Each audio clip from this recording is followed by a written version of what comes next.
Judges 2. The angel of the Lord at Bochim.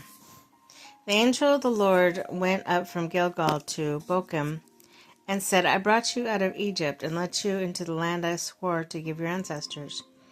I said, I will never break my covenant with you, and you shall not make a covenant with people of this land, but you shall break down their altars. Yet you have disobeyed me.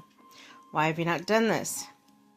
And I have also said, I will not drive them out before you, and they will become traps for you, and their gods will become snares to you. When the angel of the Lord had spoken these things to all the Israelites, the people wept aloud, and they called that place Bochim. They offered sacrifices to the Lord.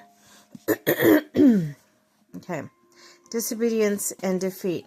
After Joshua had dismissed the Israelites, they went to take possession of the land, each to their own inheritance. The people served the Lord throughout the lifetime of Joshua, and the elders who loved him and who had seen all the great things the Lord had done.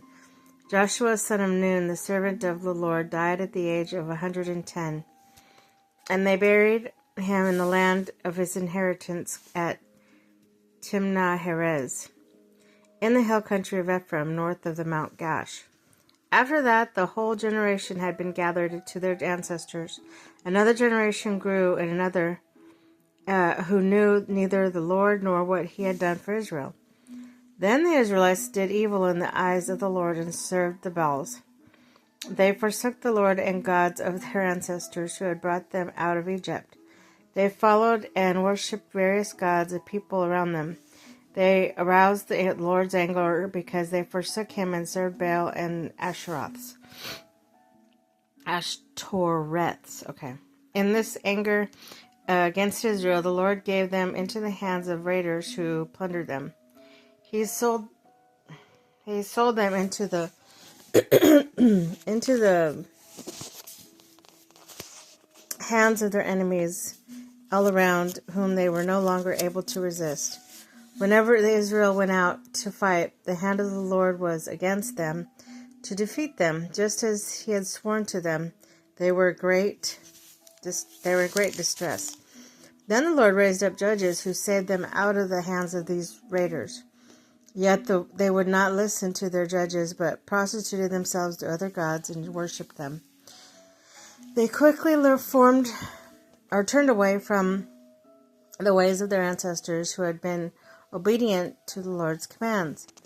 Whenever the Lord raised up judges for them, he was with the judge and saved them out of the hands of their enemies as long as the judge lived.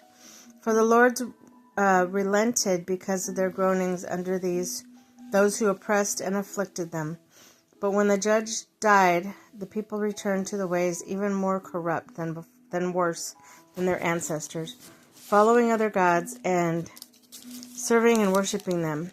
They refused to give up their evil practices and stubborn ways.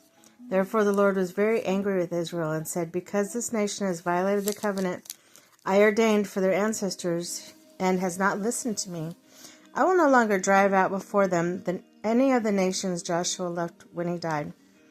I will use them to test Israel and see whether they will keep the way of the Lord and walk in it as their ancestors did. The Lord allowed those nations to remain. He did not drive them out at once by giving them into the hands of Joshua. Okay, that's 2.